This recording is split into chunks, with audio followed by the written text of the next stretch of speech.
आपके लिए भी अपने मम्मी पापा सब कुछ है ना? प्यार करते हो ना उनसे? तो आगे से चॉकलेट के चक्कर में अपनी मम्मी पापा से दूर मत होना।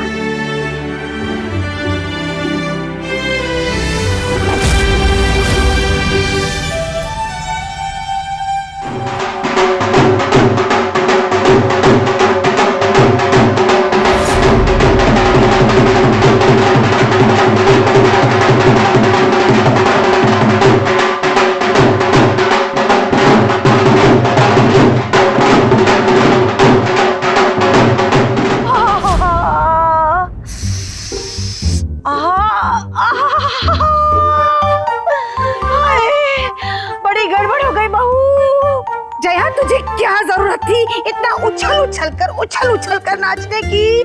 मैं नन्ही सी जान और मुझे कितने दुख। अरे डांस वांस छोड़िए मम्मी जी। मैंने सुना कि बड़े पापा का प्यार बहुत उमड़ के आ रहा था आस्था के ऊपर। ऐसा क्या किया आस्था ने उस बच्चे को बचाकर? अरे उसे तो चोरी कहा जाना चाहिए ना। अरे बहू, हाँ, बड़े भैया का प्यार कितना भी ऐसे उमड़ ले उससे क्या होगा? जब तक दीदी आस्था के साथ नहीं है, आस्था का इस घर में कुछ नहीं होने वाला। हाँ, ये बात तो एकदम करेक्ट है। आपको मालकिन ने स्टोर रूम में बुलाया है। अच्छा, आपकी चॉकलेट मिल्कशेक का प्रसाद किचन में रख दीजिए, मैं उनसे मिल के आती हूँ। जी।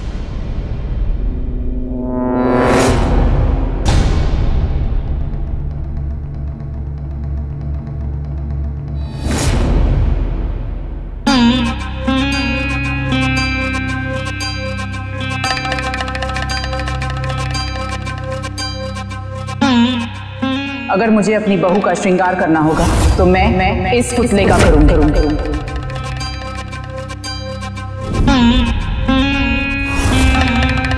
मम्मी जी, आपने बुलाया? अंदर आ जाओ। कुछ दिन पहले जब मैंने कहा था कि मेरे लिए तुम इस पुतले के बराबर हो, तो सभी घर वालों ने मेरी बात मानी थी। पर आज ऐसा नहीं है। आज घर का एक सदस्य तुम्हारी तरफ है और मैंने कहा था तुमसे कि गणपति विसर्जन तक अगर घर का कोई भी एक सदस्य तुम्हें अपनी बहू स्वीकार करता है तो मैं तुम्हें इस घर में रुकने दूंगी। पर इसका मतलब ये नहीं कि मैंने पूरी तरह से तुम्हें अपनी बहू के रूप में स्वीकार किया है।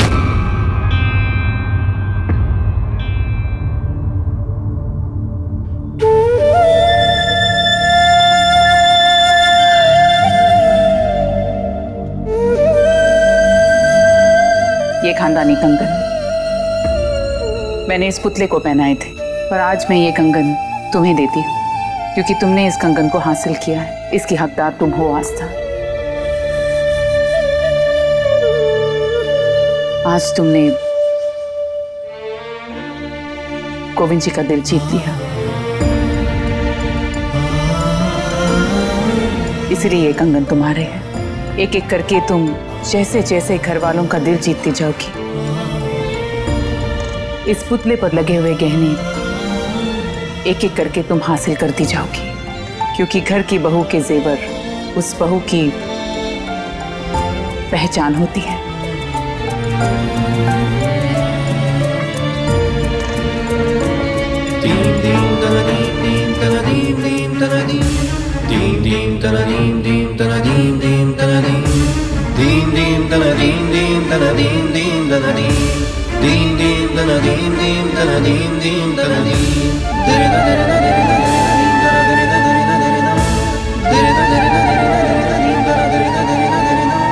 हम इसे अपनी बहू माने या ना माने, लेकिन भगवान इसे अपनी बेटी जरूर मानेंगे।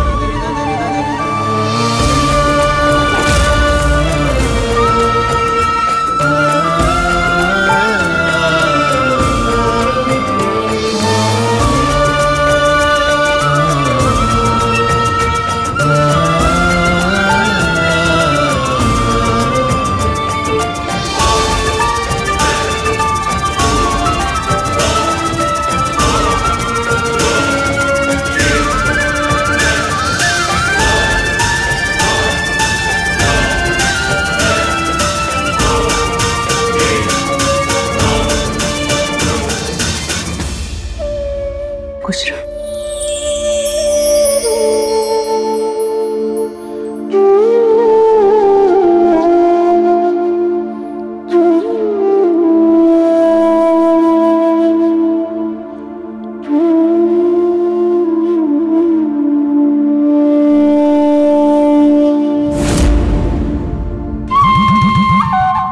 राधिका, ये क्या कर रही हो?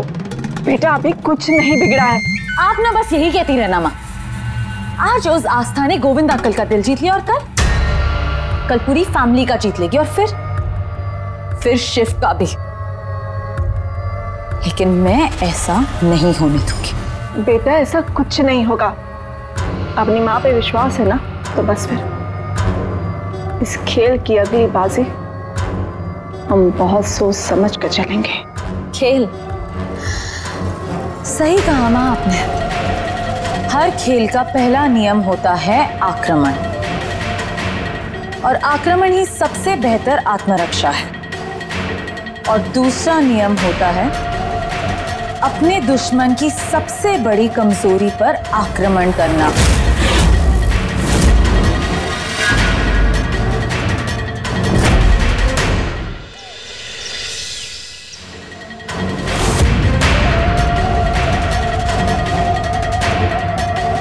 एंडी वाले दिन क्या पूछा था तुमने? कि हमारे रिश्ते की डोर का दूसरा सिरा क्या मैं हमेशा थामे रखूंगा? नहीं थामूंगा। जानती हो क्यों? क्योंकि तुम मुझे इस घर में तो क्या, मेरी जिंदगी में भी नहीं चाहिए।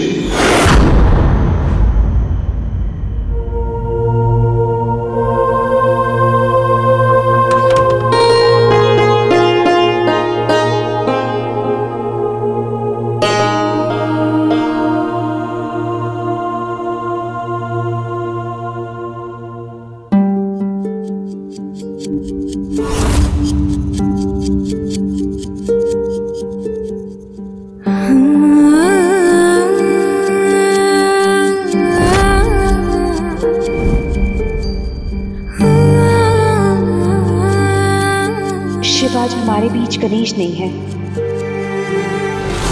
फिर भी तुमने हमारे बेड अलग नहीं किए। काश ये करने की जगह तुमने मुझसे कोई बात की होती।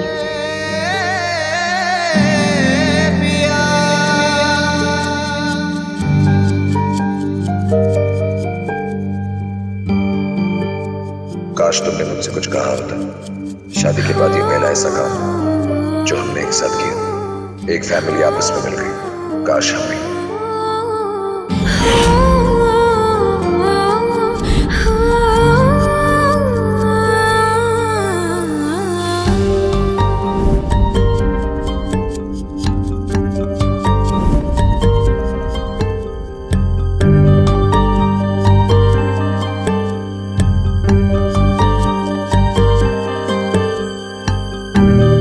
जिस तरह मम्मी जी ने और पापा ने मुझे अपनाया है, क्या तुम कभी मुझे अपना पाओगे? क्या कभी हम एक हो पाएंगे?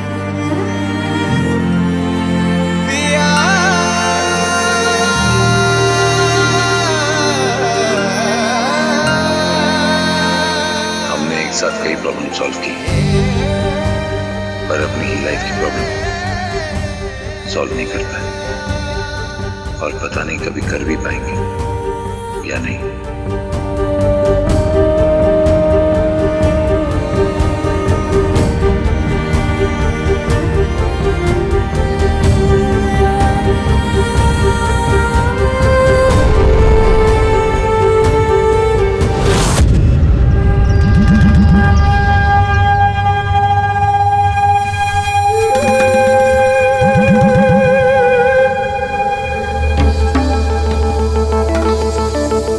अरे क्या कर रही हो तुम?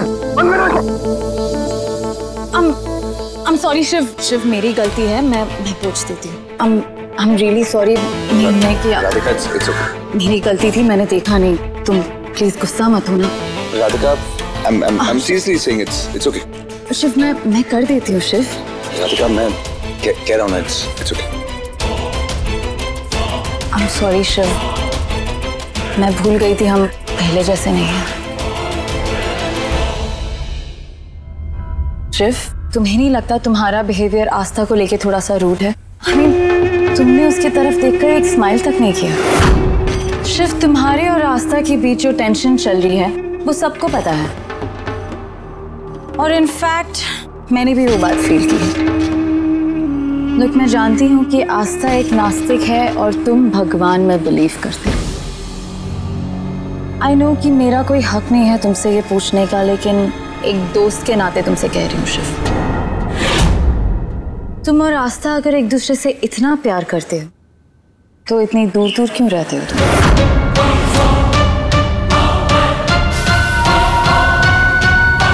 शिव, धागे को इतना भी मत खींचो कि वो टूट जाए।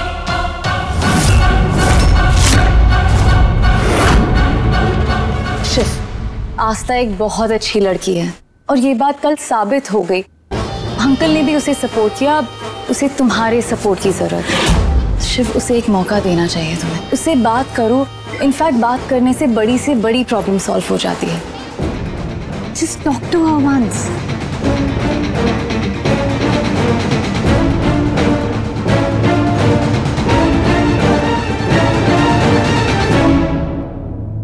हर साल की तरह दक्षिणेश्वर मंदिर में घर में पिसे मसालों का दान होगा।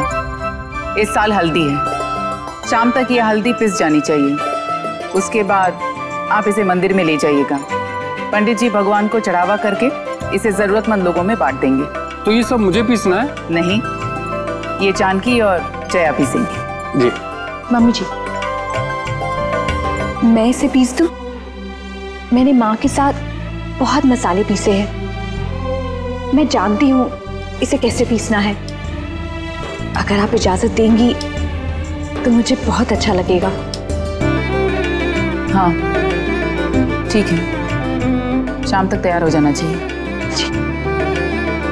मान सिंह जी, बहू को अगर किसी चीज की जरूरत होगी तो आप ध्यान रखना।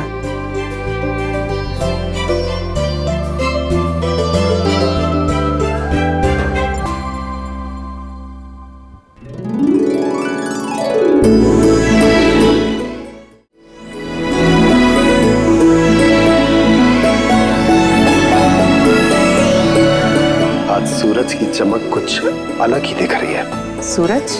मेरा मतलब आपसे था। आज बहुत दिनों के बाद मुझे आपके चेहरे पे एक सुकून दिख रहा है, जो खुशी भी हो सकती है।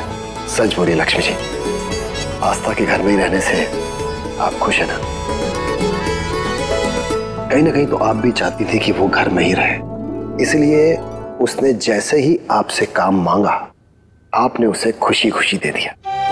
गोविंद जी, कभी कभी हम कुछ काम को इसलिए होने देते हैं क्योंकि उस वक्त उनका होना बहुत सही होता है। मेरे चेहरे पर ना ही खुशी और ना ही सुकून, हाँ एक संतुष्टि है कि अब कुछ गलत नहीं हो रहा और अब से जो भी होगा अच्छा ही होगा।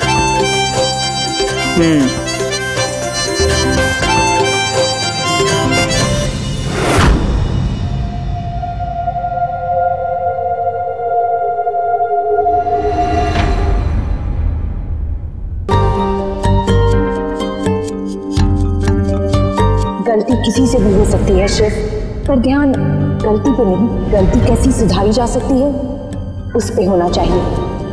और रिश्तों की डोर को संभालना किसी एक की जिम्मेदारी नहीं होती, दो लोगों की होती है। इसका मतलब तुमने मुझे माफ कर दिया। तुम तो मुझसे नफरत करते हो ना, तो यहाँ रुकना तो तुम्हें बिल्कुल मंजूर नहीं होगा।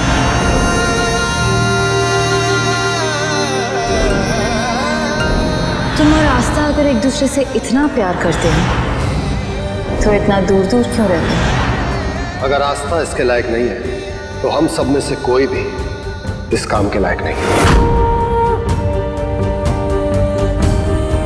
मुझे लगता है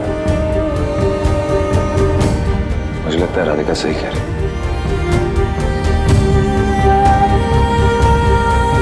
आस्था के साथ कुछ ज्यादा ही लोग हैं।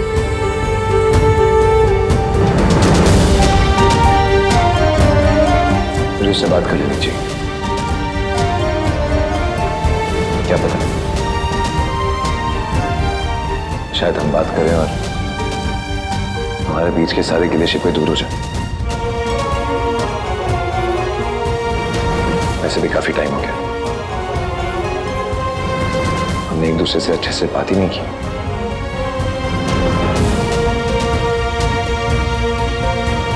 शायद उससे बात करने के बाद हम अपनी जिंदगी की एक नई शुरुआत कर सकते हैं।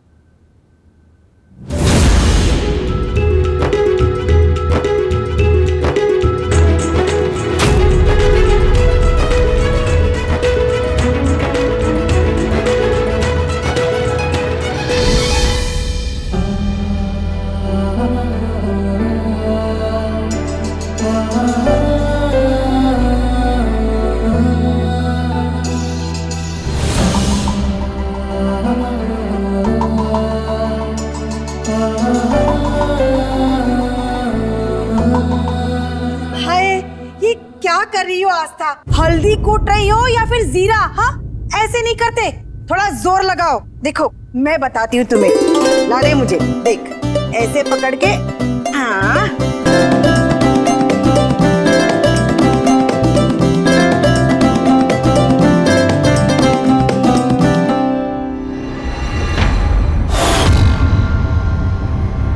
आया कुछ समझ में? हल्दी पीसना सीख रहे थे? नहीं, वो मैं मजाक कर रही हूँ शेफ। कम विथ मी, चलो। हाँ, सीख रही हो तुम? शेफ तुम आस्था से बात करने जा रहे थे?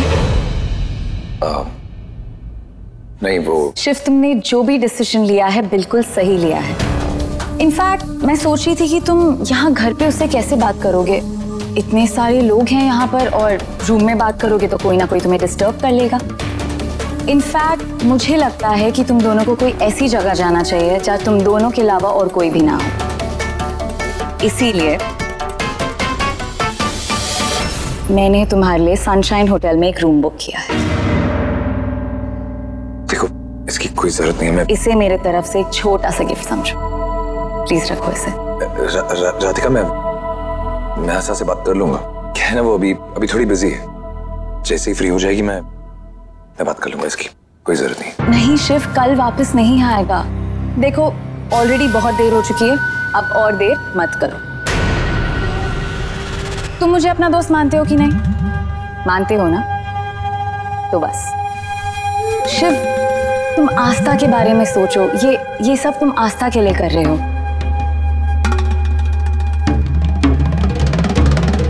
I think she truly deserves this. Please.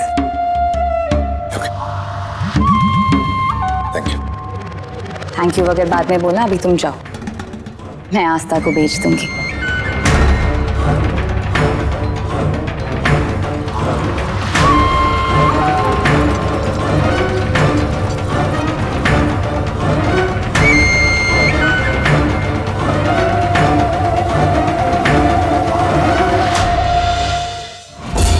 अरे आस्था, रुको, लाओ मैं हेल्प कर देती हूँ। थैंक यू अगर बाद में कहना, पहले तुम्हारा काम हो जाए। आस्था, मैं तुम्हारी हेल्प इसलिए नहीं कर रही हूँ क्योंकि तुमसे ये उठाया नहीं जा रहा था, पर इसलिए कर रही हूँ ताकि तुम्हारा काम जल्दी हो जाए। पर जल्दी क्यों? जल्दी काम करके तुम्हें जल्दी कहीं पहुँचना है। कहाँ पहुँचना है? आओ बताती हूँ। होटल सनशाइन, 1 घंटे में पहुंचना है। होटल? पर वहाँ क्यों? तुम्हें शिव ने बुलाया है। शिव ने बुलाया है? हाँ, आस्था वो वहाँ तुम्हारा इंतजार कर रहा है। देखो लेट बिल्कुल भी मत होना। तो शिव ने होटल रूम में क्यों बुलाया है? गॉड, आस्था तुम कितने सवाल करती हो। हस्बैंड है वो तुम्हारा, मुझे क्यों बताएगा ये सब? वैसे कुछ बातें प्राइवेट होती हैं जो प्राइवेट जगह पे ही की जाती हैं। मुझे तो उसने नहीं बताया कि उसे तुमसे क्या बात करनी है, पर तुम वापस आके मुझे जरूर बताना कि तुम्हारी उससे क्या बात है। अब शर्माना बंद करो, जल्दी जाओ, रेडी हो जाओ। ठीक है, मैं तैयार हो जाती हूँ। थैंक्स राधिका। ओ मैडम सुनो तो, पहली डेट है तुम्हारी शादी के बाद, थोड़ा स्पेशल तरीके से रेडी होना। आखिर शिव देखे तो देखता ही रह जाए। ठीक है, जाओ।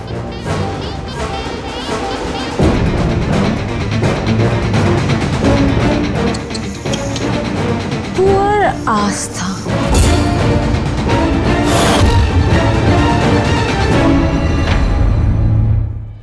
एक आस्था ऐसी भी। To enjoy more such amazing videos, subscribe to our YouTube channel.